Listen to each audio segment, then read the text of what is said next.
Bapak Ibu? Belum. Selamat Hari Natal.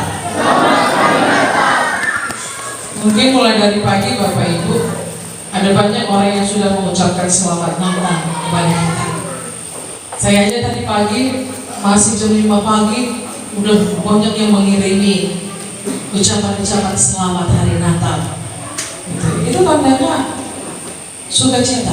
Mereka mau mentransfer sukacitanya kepada orang banyak, sehingga ada begitu banyak orang yang akan merasakan kasih yang daripada Tuhan. Hari ini adalah puncak perayaan Natal 25 Desember yang kita imani bersama. Yesus lahir ke dunia. Kita akan merenungkan firman Tuhan Bapak Ibu sesuai dengan almanak gereja kita. Kita buka kitab Injil Lukas 2.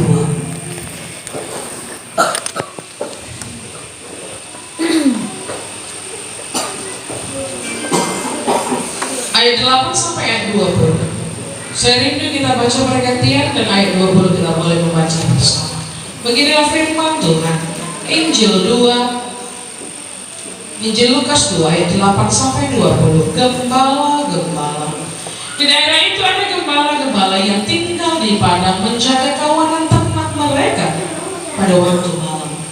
Tiba-tiba berdirilah seorang malaikat Tuhan melihat mereka, dan kemuliaan Tuhan bersinar meliputi mereka, dan mereka sangat ketakutan. Lalu kata malaikat itu kepada mereka, "Jangan takut, sebab sesungguhnya aku memberitakan kepadamu kesukaan besar untuk seluruh bangsa. Hari ini telah lahir bagimu juru selamat, yaitu Kristus Tuhan di kota Daud. Dan inilah tanda bagimu, kamu akan menjumpai seorang bayi dibungkus dengan lampin dan terbaring dalam palungan." Dan tiba-tiba tampaklah bersama-sama dengan malaikat itu sejumlah besar bala tentara surga yang memuji Allah, katanya, "Kemuliaan bagi Allah di tempat yang maha tinggi, dan damai sejahtera di bumi di antara manusia yang berkenan kepadanya." Setelah malaikat itu meninggalkan, dan gembala-gembala itu berkata, "Marilah kita pergi ke Bethlehem untuk melihat apa yang terjadi di sana, seperti yang diberitahukan Tuhan kepada kita." Lalu mereka cepat-cepat berangkat dan menjumpai Maria dan Yusuf dan bayi itu yang sedang berbaring dalam palungan. Dan ketika mereka melihatnya, mereka memberitahukan apa yang telah dikatakan kepada mereka tentang anak itu. Dan semua orang yang mendengarnya heran tentang apa yang dikatakan gembala-gembala itu kepada mereka. Tapi Maria menyimpan segala perkara itu di dalam hatinya dan merenungkannya. Kita bersama. Maka gembala-gembala itu sambil memuji dan memuliakan Allah, karena segala sesuatu yang mereka dengar dari mereka semuanya sesuai dengan apa yang dikatakan kepada mereka. Amin. Demikian pembacaan firman Tuhan. Bapak Ibu yang terkasih, yang diberkati oleh Tuhan kita Yesus Kristus, ketika kita membaca firman Tuhan, bagaimana malaikat bertemu dengan para gembala. Malaikat bertemu dengan para gembala. Ada hal yang mau disampaikan oleh malaikat kepada para gembala, sehingga mereka boleh melakukan tugas mereka. Apa yang mau disampaikan oleh para malaikat kepada gembala? Malaikat mau menyampaikan kabar baik. Kesukaan besar telah datang. Seorang bayi telah lahir bagimu. Bukan sembarang bayi, tapi dia adalah juru selamat.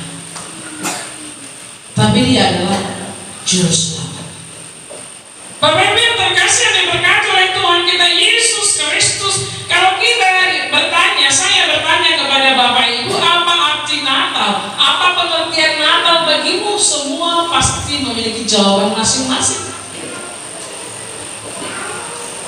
Mungkin kaum bapak ketika ditanya apa arti Natal buat anak, lalu mungkin ya, ini bukan di sini bapak, ini tempat lain ini ya, di sini sebenarnya.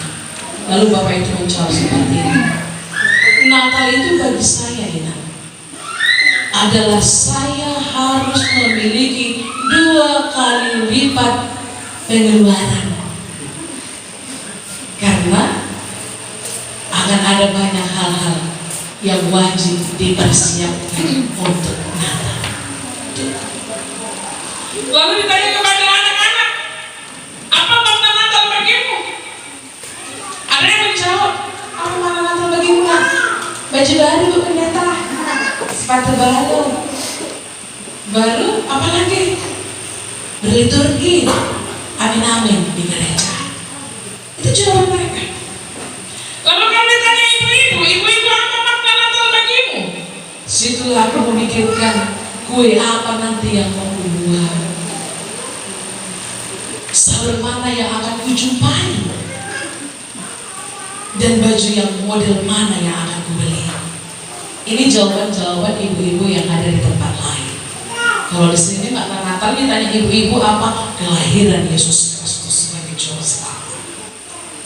Itu Bapak Ibu tanggapan, itu Bapak Ibu jawaban dari semua orang, dan itu diangkat dari kisah atau pengalaman hidupnya. Bagaimana dia bisa merasakan Natal itu dari tahun ke tahun, akan ada banyak makna yang dia peroleh. Sehingga kalau ditanya Bapak Ibu, jawaban itu pasti berbeda-beda.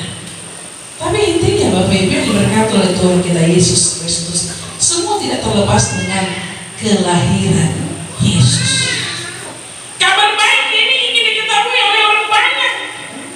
Maka malaikat datang dan sampaikan kepada para gembala. Kenapa para gembala yang dipakai oleh malaikat? Karena mereka pergi ke tempat lain untuk membawa ternak, bertemu dengan orang, menyampaikan kabar berita. Bapak Ibu, kelahiran Yesus Kristus memang harus disampaikan. Tapi ada juga raja yang mengincar kelahiran itu. Ada juga seorang raja yang mengincar bayi itu. Bahkan diperintahkan seluruh prajurit, anak yang lahir sekarang harus dibunuh. Maka malaikat memakai gembala. Karena ketika gembala itu pergi berpindah-pindah tempat, tidak ada yang curiga. Karena itu pekerjaan mereka.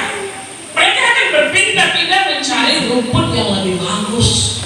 Mungkin mereka berpindah Bapak Ibu untuk membawa ternak mereka kepada domba-domba yang lain untuk bisa bertukar atau berjual beli, sehingga tidak akan ada yang curiga kenapa para penggembala itu pergi berpindah tempat. Karena ada raja juga yang mengincar tentang kelahiran Yesus Kristus. Lalu Bapak Ibu yang diberkati oleh Tuhan kita Yesus Kristus, pada saat ini ketika gembala itu bertemu dengan malaikat, mereka ketakutan. Coba kita bayangkan Bapak Ibu, pasti malaikat itu pakaiannya putih, bercahaya, berjalan. Kalau zaman sekarang melihat itu apa yang kita bilang? Pasti hantu biru. Pasti. Cuman goni prosesnya kita lihat terikat di dalam pepohonan sawit. Pasti kita bilang ada hantu semalam di situ. Aku melihat. Kalian cuma goni plastik yang mungkin terbawa angin, tapi ketakutan yang luar biasa. Ini kepada malaikat dan bisa bicara, menyampaikan pesan, dan itu menjadi kesukaan bersama. Malam hari ini Bapak Ibu kita mau belajar apa arti Natal, apa arti kelahiran Yesus Kristus di dalam kehidupanmu. Dalam firman Tuhan katakan, hari ini telah lahir bagimu juru selamat. Dia lahir seorang bayi yang dibungkus dengan lampin terbaring dalam palungnya. Sejarah membuktikan Bapak Ibu Yesus itu lahirnya di kandang domba, tidak di hotel, apalagi di rumah sakit.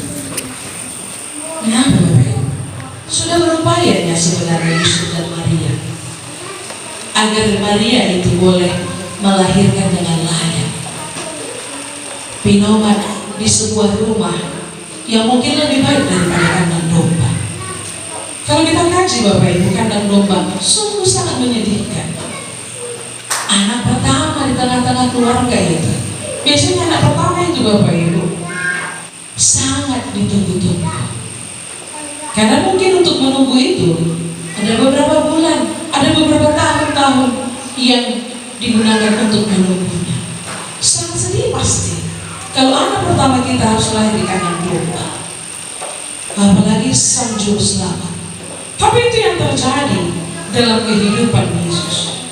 Mengapa itu bisa terjadi Bapak Ibu? Padahal orang tuanya ada bersama dengan dia, padahal orang tuanya berusaha untuk memperoleh tempat. Itu mengapa terjadi?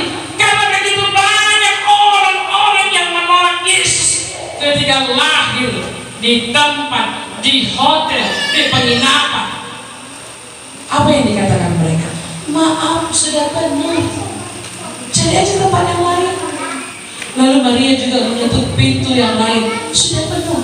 Mulai dari yang termurah sampai yang setengah murah, agak mahal kali, bintang 5, bintang 6. Tapi semuanya menolak Yesus lahir di sana. Lalu pertanyaannya, jangan sekarang, di mana Yesus lahir? Di hati. Tapi ketika Yesus mengetuk pintu hati kita, apakah kita membuka hidup kita untuk diberkati oleh Yesus? Ini pertanyaan. Ada orang yang menutup hatinya. Kenapa? Karena ketika Yesus mengetuk pintu hatinya, oh rupanya di dalam masih ada akar pahit tersembunyi dengan lengkap. Oh ternyata di dalam masih ada iri hati yang berbaris dengan begitu luar biasa. Belum siap sakit hati dalam hidupnya. Bagaimana bisa Yesus tinggal di dalam? Bapak Ibu, firman Tuhan katakan, aku tidak bisa hidup bersama dengan hal-hal yang tidak kudus. Tidak akan pernah bisa Yesus Kristus berdampingan dengan hal-hal yang tidak benar. Tuhan katakan, pilih aku atau Mammon. Jika engkau memilih Yesus, berani dong mengampuni. Itu baru benar. Kalau belum, berarti kau belum mengerti makna kelahiran Yesus. Dulu banyak orang yang menyanyiakan sehingga dia harus tidur di palungan. Tahu Bapak itu palungan? Palungan itu Bapak Ibu, saya dulu punya orang tua saya punya orang tua, opung saya. Di belakang rumahnya ada ujung pinahan. Opung saya membuat seperti segi ampar.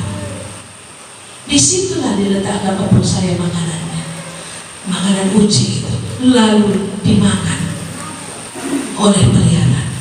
Tempat yang kotak itulah palungan.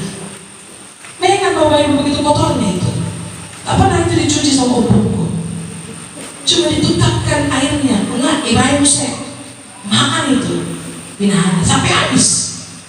Disitulah Yesus lahir dan diletakkan di palungan itu. Jangan lagi Yesus juga lahir di tempat yang seperti itu, karena kita menolak kelahiran Yesus. Bagaimana Yesus itu datang? Itu akan hadir secara rohani dalam hidupmu. Maka maulah untuk mengampuni. Mungkin ada banyak hal yang sudah terjadi. Belajarlah untuk mengatakan dalam hidupmu, segala perkara akan kutanggung di dalam Dia yang memberikan kekuatan kepadaku. Jika hari ini kita mau mengampuni, maka hari ini juga Yesus benar-benar lahir dalam hidupmu. Tapi kalau jika engkau belum mampu mengampuni, Yesus katakan, engkau pembohong. Sedih. Tapi itulah firman Tuhan. Yang kedua Bapak Ibu yang diberkati oleh Tuhan kita Yesus Kristus, ini menjadi pilihan bagi orang yang percaya, aku mau menerima Tuhan atau aku mau menjadi penipu dalam hidupku. Karena harus sefrekuensi. Firman itu harus nyata, bergerak. Karena firman Tuhan itu estafet, tidak bisa diam, dia harus bergerak.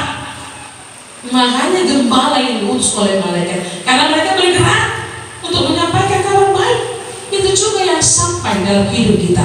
Firman itu harus bergerak, menggerakkan hati, menggerakkan persaudaraan, menggerakkan hidup ini agar kita mampu untuk memahami satu dengan yang lainnya. Yang kedua, Bapak Ibu yang diberkati oleh Tuhan kita Yesus Kristus, firman Tuhan katakan, hari ini telah lahir bagimu juru selamat. Lahir Yesus Kristus bukan hanya sampai di situ, tapi ada lagi panjang. Yesus Kristus lahir bagimu, Dia menjadi sama dengan manusia. Tidak hanya sekedar lahir, tapi Dia sama dengan manusia. Mengapa Yesus harus sama dengan manusia? Dia kan juru selamat, Dia kan hebat, Dia kan is the best. Kenapa Dia harus sama dengan manusia? Saya akan bantu untuk memahaminya. Ada seorang laki-laki sudah berkeluarga. Dia ajak istrinya, Pak, malam Natal, ayo kita ibadah. Lalu suaminya jawab, udahlah, gimana ya? Kali ini kalian aja lagi. Ayolah Pak, ini malam Natal loh. Udahlah, lagi malas, banyak pikiran kok. Bahwa Yesus itu lahir. Udahlah, aku di rumah saja. Katanya, Bapak Ibu, saya garis bawahi, ini di tempat lain. Sini istimewa bapak-bapaknya, rajin semua gereja. Lalu Bapak Ibu ini diberkati oleh Tuhan kita Yesus Kristus. Lalu istrinya pergi, walaupun dia dalam hatinya sebenarnya tidak suka pergi sendiri bersama dengan anaknya. Tapi apa mau dikata, kalau kepaksa pun nanti jadinya berbeda. Aku dan dia jadinya akhirnya tak bergereja. Lalu si bapak tadi pergi ke ruang tengah, dia ambil buku, dia baca buku. Lalu istri dan anaknya pergi beribadah. Karena ini di luar negeri Bapak Ibu, turunlah salju yang lebat, dingin sekali. Saking dinginnya, dia buat perapian. Di luar negeri biasa itu Bapak Ibu, ada perapian untuk menghangatkan badannya.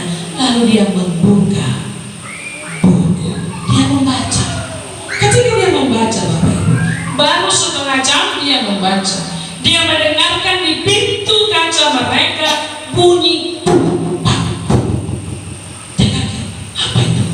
Lalu dia melihat, oh ternyata burung-burung yang berterbangan berjatuhan ke pintu mereka. Dia berpikir, mengapa burung-burung itu berjatuhan? Oh, dingin. Karena cuaca yang begitu dingin, mereka berjatuhan. Dan burung-burung itu juga kelaparan. Karena cuaca yang begitu dingin, tidak ada lagi buah yang segar. Semuanya menjadi kisut. Karena begitu dingin dan membeku, mengeras, sehingga burung-burung itu tidak bisa lagi mematuk dan memakan. Pilihan mereka menjadi terjatuh, terkapar.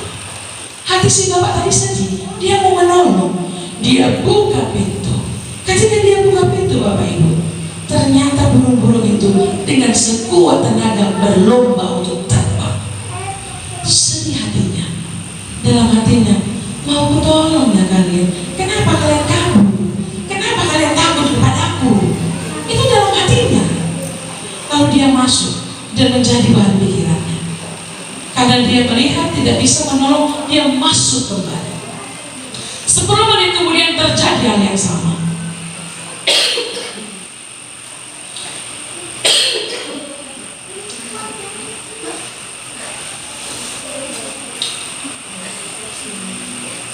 Lalu Bapak Ibu, setelah terjadi hal yang sama, dia kembali keluar. Lalu dia punya ide.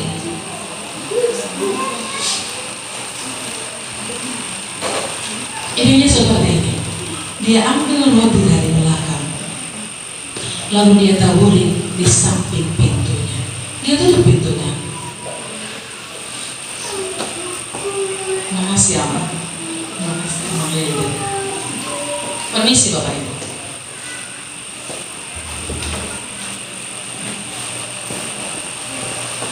Lalu dia taburi pintunya dengan roti. Ketika burung-burung itu melihat roti itu, mereka memakannya. Ketika burung sudah memakan, dia mau keluar dan mau membantu burung-burung itu agar masuk ke rumah, agar lebih hangat. Dia mau sediakan tempat yang bagus untuk mereka. Tapi apa yang terjadi Bapak Ibu? Dia buka pintu, dan ketika dia masih melihat, burung-burung itu kabur dan meninggalkan makanan itu. Lalu dia berpikir dalam hatinya, sedih sekali aku, untuk menolong saja tidak bisa. Seandainya ya aku bisa berubah menjadi burung, agar kukatakan kepada mereka, mari masuk ke dalam rumahku, dan mari di sini engkau akan memperoleh tempat yang sejuk. Seandainya itu bisa terjadi, betapa bahagianya aku membantu mereka. Apakah bisa si bapak tadi berubah menjadi burung? Tidak mungkin. Ketika dia berpegang begitu, berbunyilah giring-giring di gereja, ting, ting, ting. Dia teringat tentang Yesus. Ternyata itu alasan Yesus, mengapa Yesus lahir dan menjadi sama dengan manusia, agar aku bisa mengerti apa yang mau disampaikan oleh Yesus. Yesus mau sama seperti aku mau sama seperti burung tadi, berubah sebentar untuk menyampaikan pesan kepada mereka agar mereka memperoleh keselamatan. Begitu juga Yesus mau sama seperti aku agar aku bisa memperoleh keselamatan.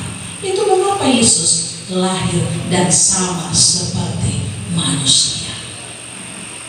Memang bagi kita berubah menjadi burung itu tidak mungkin, tapi bagi Allah tidak ada yang tidak mungkin. Dia berikan anaknya untuk menyelamatkan semua orang yang percaya. Hari ini Bapak Ibu yang diberkati oleh Tuhan kita Yesus Kristus, begitu besarnya perjuangan Allah untuk menyelamatkan kita. Kalau ditanya Yesus dalam hidup kita, lalu apa yang sudah engkau lakukan untuk Tuhan?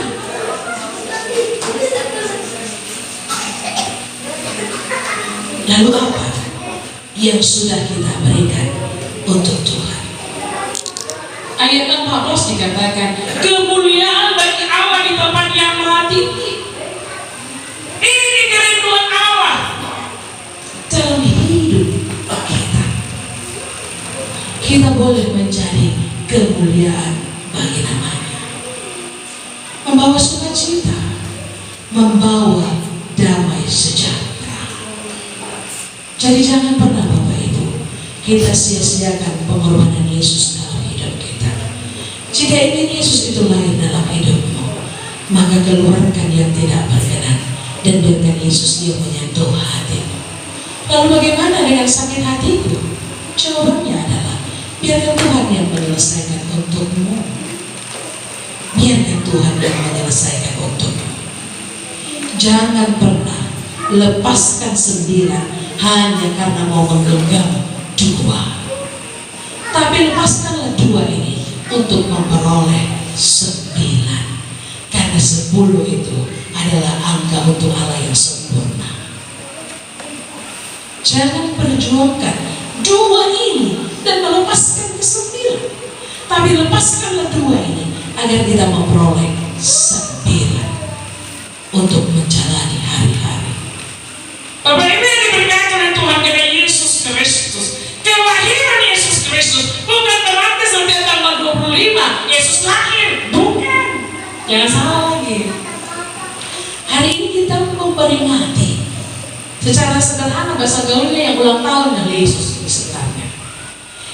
Dia lahir pada ribuan tahun yang lalu di tanggal 25. Dan kita memperingati hari kelahirannya untuk mengingat bagaimana pengorbanannya. Dan ini adalah hari ulang tahun Yesus.